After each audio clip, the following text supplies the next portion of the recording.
In this episode, I visit with Alan Peterson, longtime rider in the MS 150, about why he rides to support the fight against MS. Tom Fox, back for another episode. First of all, Alan, welcome back. Thanks.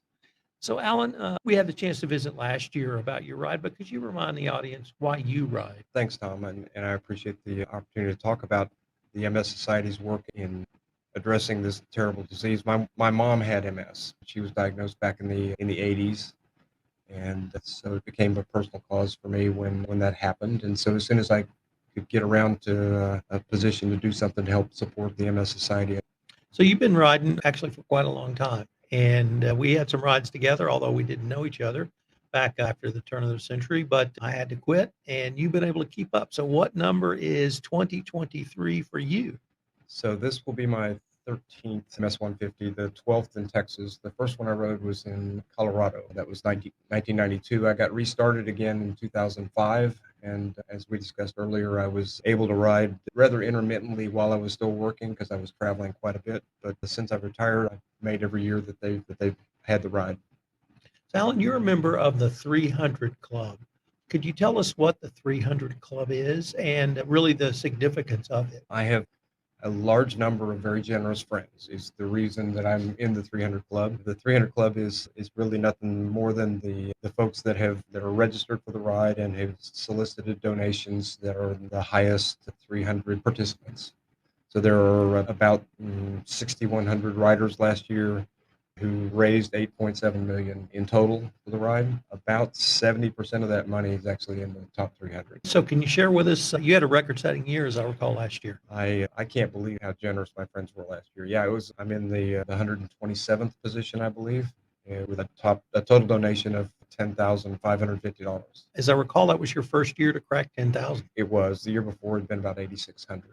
So do you have a goal for 2023? So I do. I'm sitting officially at a $10,000 goal, which is the same as last year. I'm currently sitting at about 49, 45 with, the ride's in the end of April, so I have several more months to go. I'm confident I'll find some more generous folks and we'll get there. Could I get some of the numbers about the MS? So for instance, do you know how long it's been going on in ridership? So I don't know precisely how long it's been going on. I know that the Bike MS program itself says that they have been donating to research to the MS Society since 1946. I think the Texas event is more like a 35-year type involvement, somewhere in the early 80s, maybe, for the first ride. At one point, I know the MS1 Houston to Austin was one of the most significant fundraisers for MS.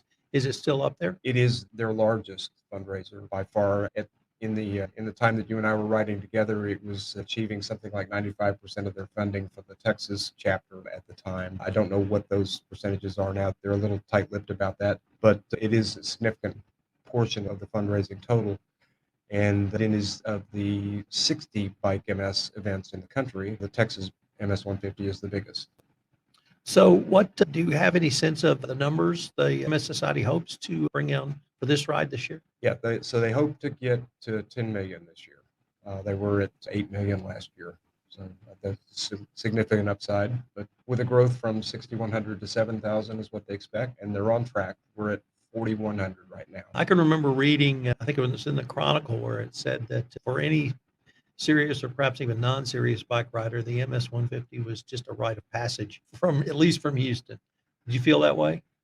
I did, I talked about how I got started on this, and that was again back in '92 in Colorado. Life was a lot busier for me at the time, and I sort of lost track of getting involved with this. But as a lot of good things are, this one started with a dare from some coworkers who said, "Hey, there's 5 of us here in this work group that are going to ride the MS 150. Do you want to go?" And I thought that's really something I should do. I've done that before. It's a lot of fun. Yes. And so it's been at the sort of top of the list of things to do for me ever since. But yeah, back in those days, rite of passage, it was, can you do this with a sustained pace of 18 miles an hour? Can you skip every other rest stop? Those kinds of things that we were each other to do. But yeah, getting through the first one for lots of folks is a huge deal. We talked a little bit earlier. I was participating in a lot of every weekend training rides. They start in the Houston area in early January. There's a 50-mile ride that Frost Bank sponsors out of the West Houston area, and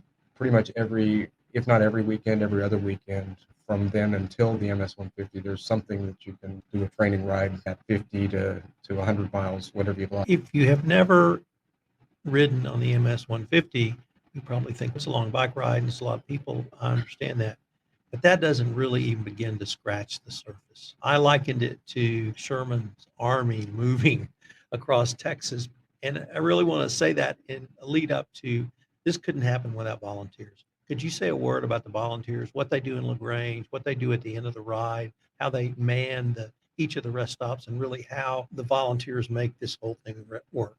You're absolutely right, and there are people that are along the way with you, right? So there's bicycle police, there's bicycle EMS, there's bicycle ride marshals is what they're called. There are motorcycle escort folks that are either alongside or ahead of you, trying to keep traffic managed for the riders. There's, as you mentioned, rest stop personnel, and I've been at some rest stops where I thought the people who were passing out the Gatorade and fruit outnumbered the riders. It was just amazing. So I don't really know what the numbers are like, but it's significant. It's thousands of people that are involved in supporting the 7,000 people that are riding on the bikes too. And then every team will have their own rider support team. Oh, So when sure. I was injured a couple of times, I supported Bike Barn by just checking people into the tent or passing out drinks or other food. When I was an employee at Halliburton, they would send this like 2-ton trailer, which was a gas grill, and grill up burgers for everyone to eat. And the probably LaGrange was as top a part of my experience as any. Just walking around, meeting people, and we're all cyclists. We all love cycling. We're all doing it for a great cause, and we'd survive the first day. There really is something. My dad was the one that told me about it. Of course, he had helped take care of my mom as long as he could, and when he later had some availability, he would come and meet my wife and I. So my wife, my daughter, my son-in-law, my grandson have all participated in this ride as well. So we had some family logistics that we had involved with when we ride from Houston to LaGrange and then LaGrange to Austin. We need to get back to Houston. The MS Society, of course, has buses that you can contract to do that. But in our case, my dad would drive a van and we'd ferry us back. But he made a mistake and was at the finish line for several hours the first time. And he thought that he was going to be bored. And when we came to find him at the finish line, he looked 10 years younger than I saw him at the start line. And I asked him how his experience had been. And he said, Alan, I don't know how to tell you what this has done for me. That being in the presence of that many people who are excited about doing something good for other people was just invigorating and exciting to him. And so that experience you're talking about with at LaGrange is the same kind of thing for me. And the same thing happens. I get within 5 miles of the finish line, and I've just got tingles and hair standing up on my body, and it's exciting to be part of something like that.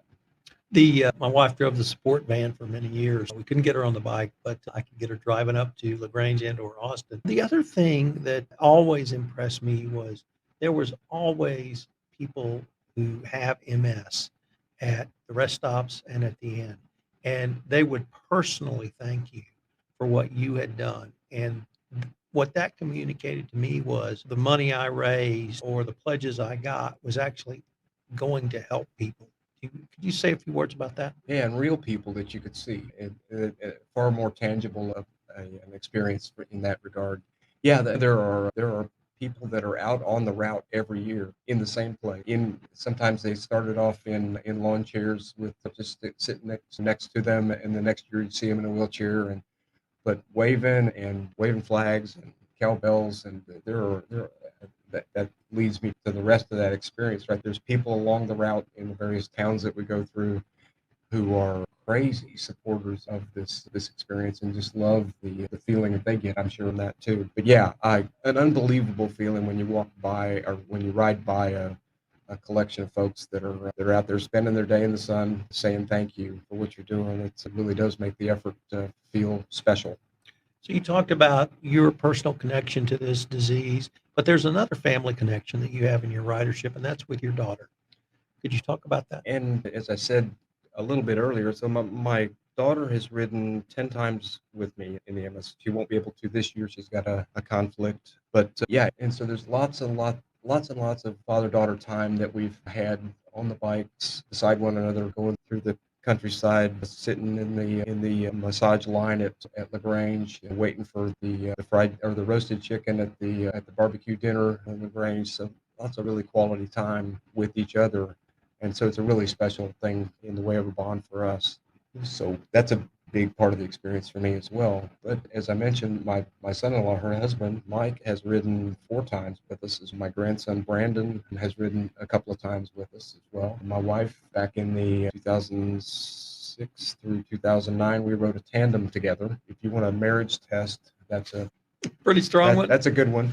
That's a good one. I'll remember to stay away from that one. Put your wife on the back of a bike and say, please don't move, just pedal, and see how that goes for 2 full. Alan, unfortunately, we're near the end of our time, but before we leave, I was wondering if people wanted more information on the MS, or more importantly, if they want to support you or the MS 150, what would be the best place or places for them to go? So I'll furnish you with a link that gets direct access to donating in my behalf. Certainly, the MS Society's got lots and lots of web presence for general information or for general donations in support of Bike MS, and I'll make sure you have those. I'm going to put those in the show notes. So I hope our listeners will support MS. I hope they'll support you, and look forward to hearing about your experiences in the 2023 MS.